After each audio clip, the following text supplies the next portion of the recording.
Hello students, class 10th का आगे continue करते हैं हम चैप्टर 5th। क्या कहाँ तक पहुंचे हुए थे हम? एक्सरसाइज 5.3 के हमने क्वेश्चन नंबर 3 तक कर लिया था। आज हम क्वेश्चन नंबर 4 कर रहे हैं। क्या है question number 4?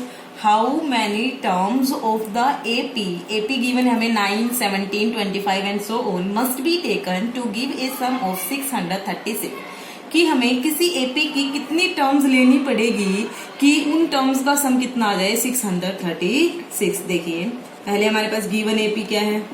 Given APs 9, 17, 25 and so on. तो एपी की फर्स्ट टर्म ए की वैल्यू है 9 और डी कैसे निकालेंगे? A2 में से A1 को माइनस 17 माइनस 9 कितना आएगा? 8।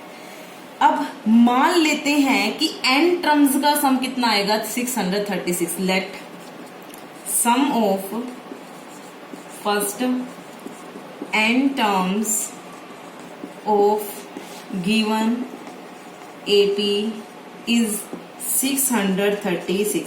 तो इट इम्प्लाइज हमारे पास Sn, पहली n टर्म्स के सम को किस तरह से डिनोट करते हैं? Sn से। वो कितना दे रखा है? 636। हमें निकालना क्या है? n की वैल्यू फाइंड आउट करनी है। देखिए वी नो दैट, हमें क्या पता है? Sn का फॉर्मूला हमें मालूम है। We know that Sn is equal to n/2 2a plus n minus 1 into D.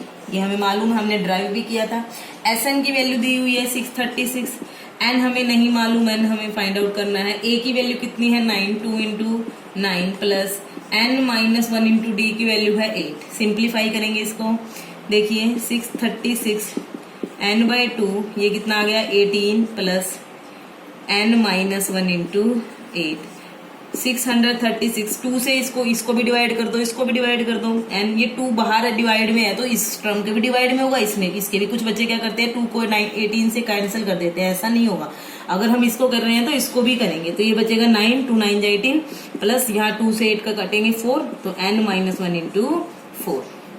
636 is equal to n, इसको ओपन करो 9, 4 की multiply 4n minus 4। 636 is equal to 9n plus 4n square minus 4n। ये बनेगा हमारे पास 636 is equal to 4n square as it is लिख लीजिए। 9n में से 4n गया 5n प्लस का, सबको एक तरफ ले आए अगर हम, क्या बनेगा? 4n square plus 5n minus का 636 इज इक्वल टू 0।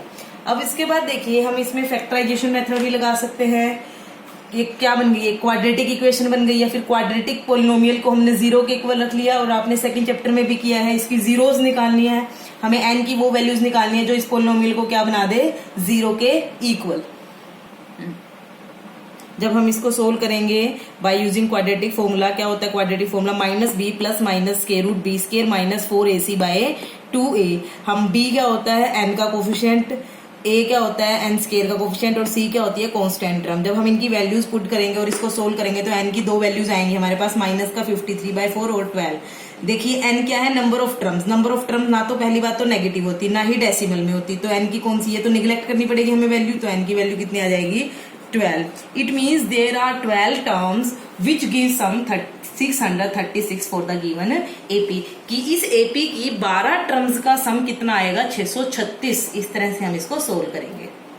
अब हम नेक्स्ट क्वेश्चन करते हैं। क्वेश्चन नंबर 6 क्या है? The first and the last terms of an AP are 17 and 350। कि किसी एपी की फर्स्ट टर्म तो 17 है, लास्ट टर्म 350 है। रिस्पेक्टिवली का मतलब फर्स्ट के लिए है, सेकंड के लिए है। If the common difference is 9, how many terms are there and what is there sum. कि अगर किसी उस एपी का कॉमन डिफरेंस 9 है तो हमें बताना है कितनी टर्म्स होंगी और व्हाट इज देयर सम, उनका सम क्या होगा। देखिए तो 4n AP फर्स्ट टर्म को रिप्रेजेंटेशन किससे करते हैं? a से a दी हुई है हमें 17, लास्ट टर्म l की वैल्यू कहो, या फिर अगर उसमें मान लेते हैं n टर्म्स हैं तो an की वैल्यू दी हुई है 350 और d कितना दिया हुआ है हमें? 9। तो हमें नंबर ऑफ टर्म्स निकालने, लेट कर लेते हैं there are n terms in given AP। In given AP मान लिया कि हमने गिवन एपी में कितने टर्म्स है? n। तो लास्ट टर्म कौन सी बनेगी? nth term. तो मैं कह सकती हूँ an is 350 and we know that, क्या जानते हैं हम? an क्या फॉर्मूला क्या होता है? A n is equal to a plus N minus one into d. A n हमें दी हुई है 350, ए की वैल्यू दी हुई है 17 plus N minus one into D की वैल्यू 9। 17 इधर प्लस का इधर जाके माइनस का हो जाएगा एन माइनस वन इंटू 9। तो 10 में से 7 गया 3, 4 में से 1 गया 3, 333 एन माइनस वन इंटू 9। 9 इधर मल्टीप्लाई में इधर जाके डिवाइड में एन माइनस वन। 9 3 जा 27, 6 बचेगा, 9 7 जा 63 और ये 1 इधर माइनस का इधर आके प्लस का, तो एन की वैल्यू कितनी आ जाएगी 38। It means there are 38 terms in the given है एपी। और आगे हमें क्या निकालना है further, what is there sum, उनका सम भी निकालना है हमें। एस एन मतलब S38 because there are 38 terms and we know that. कौन सा वाला फॉर्मूला लगाए हम, लास्ट टर्म वाला लगा लें। S N is equal to N by 2 into A plus N because we have given last term. तो S38 विल बी 38 बाय 2, ए की वैल्यू है हमारे पास 17, एल की वैल्यू हमारे पास 350। तो हमारे पास ये बनेगा 19 इंटू 350 में अगर 17 ऐड करते हैं तो 367, तो इनकी मल्टीप्लाई कर लेना, जो भी आएगा that will be our S38। मतलब इस एपी में जितनी भी टर्म्स हैं, कितनी है 38, उनका क्या आ जाएगा, सम आ जाएगा। तो पहले हमने an वाला फॉर्मूला यूज किया, फिर हमने SN वाला फॉर्मूला यूज किया। ऐसा भी हो सकता है कि दोनों ही फॉर्मूले यूज हो या फिर एक फॉर्मूला यूज हो सकता है। तो इस तरह से करेंगे क्वेश्चन नंबर 6। अब हम नेक्स्ट क्वेश्चन करते हैं, क्वेश्चन नंबर 8। क्या है, find the sum of first 51 terms of an AP whose second and third terms are 14 and 18 respectively. कि किसी एपी की हमें 51 टर्म्स का सम निकालना है, उसकी सेकेंड एंड थर्ड टर्म हमें दी हुई है 14 and 18। Second term is 14 and third term is 18। देखिए फॉर एन एपी A2 दिया हुआ है हमें 14 और A3 दिया हुआ है हमें 18। निकालना है क्या हमें S51, ये हमें फाइंड आउट करना है। देखिए हमें पता है, वी नो दैट AN का क्या फॉर्मूला होता है, AN is equal to A plus N minus 1 into D. तो A2 क्या हो जाएगा, इनकी जगह 2 रखेंगे, A plus 2 minus 1 into D. क्या बनेगा, 2 minus 1 is 1, A plus D, A2 की वैल्यू आ गई। सिमिलरली A3 क्या हो जाएगा, A प्लस 2D। तो इसको अगर इक्वेशन फर्स्ट बना ले, इसको इक्वेशन सेकंड, तो बाय 1 क्या आएगा, A2 की वैल्यू रखेंगे, A प्लस डी किसके इक्वल है 14 के। A3 कितना है, A plus 2D is equal to 18।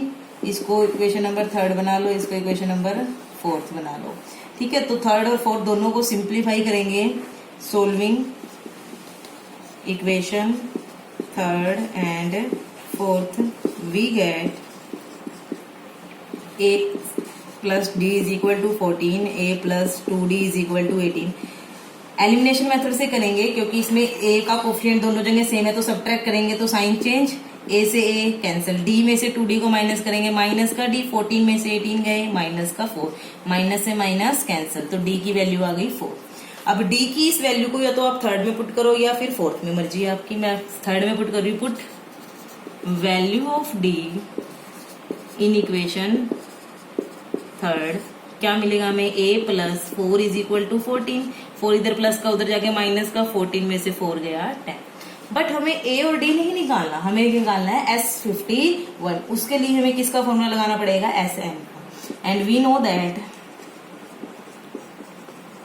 SN is equal to n by 2 2A plus n minus 1 into D. सबकी वैल्यू पुट करेंगे, n की वैल्यू 51, S51 निकालना है हमें, 51 बाय 2 इंटू A की वैल्यू 10 है, प्लस 51 माइनस 1 इंटू डी की value 4 है। ये बनेगा 51 बाय 2 की 10 से 20 प्लस 50 इंटू 4 कितना हो जाएगा 200। 2 से डिवाइड करेंगे इसको भी और इसको, 51 इसको 2 से डिवाइड करेंगे 10 और इसको 2 से डिवाइड करेंगे कितना आ जाएगा 100। ये बना 51 इंटू 110। तो 11 की मल्टीप्लाई करेंगे, 11 बन जाए 11, 5 कैरी जाएगा, 11 5 जो 55 प्लस 5 60 और पीछे एक 0। तो this will be our S51। देखिए हमें सेकंड और थर्ड टर्म दी हुई थी। सेकंड टर्म A2 बनेगी A+D, third term A+2D, A+D is 14, A+2D is 18। इनसे बन गया। फिर हमने इन दोनों इक्वेशन को सोल्व कर लिया एलिमिनेशन मेथड से। वहां से हमारे पास D और A की वैल्यू आ गई। फिर हमें निकालना S51 था, उसके लिए SN का फॉर्मूला लगाया हमने, N की जगह 51 पुट किया और हमने सारी वैल्यूज A और D की वैल्यू पुट कर दी और इसको सिंप्लीफाई किया। तो इससे हमारा S51 मतलब 51 टर्म्स का सम निकल गया और यही हमें फाइंड आउट करना था। तो इस तरह से आप क्वेश्चन नंबर 8 तक कर लेना कॉपी में, तो आपके हो जाएंगे क्वेश्चन नंबर 8 तक। अगर कोई प्रॉब्लम आए फिर बता देना। Thank you.